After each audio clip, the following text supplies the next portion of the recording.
మాట్లాడుతూ ఉన్నాడు బండి సంజయ్. నువ్వేమీ ఆ బాధపడకు నాయన, భరోసా ఎవరు రైతు భరోసా తీసేస్తామని ఎవరు అనలే. మీకు చేతనైతే ఆ మోడీ గారి కాడ పోయి కూర్చొని ఏమన్నా ఉంటే సాధించుకొని రండి. కనీసం విభజన చట్టంలోని అంశాలనన్నా సాధించుకొని రండి.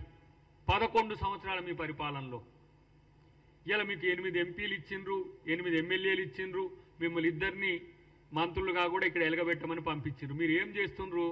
పొద్దుగాల లేస్తే ఇలా ప్రభుత్వం మీద ఆడిపోసుకోవడం తప్పితే మీకు ఇంకో పని లేదు.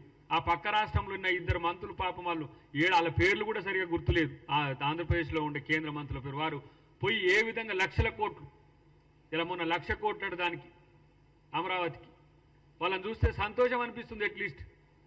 ఎందుకంటే మనతో విభజించబడి ఆర్థికంగా నష్టపోతున్నామన్న ఆంధ్రప్రదేశ్ కొరకు అక్కడ ఉన్న బీజేపీ మంత్రులు కొట్టాడుతున్నారు. మీరేం చేస్తున్నారు? బూడిద ఇక్కడ.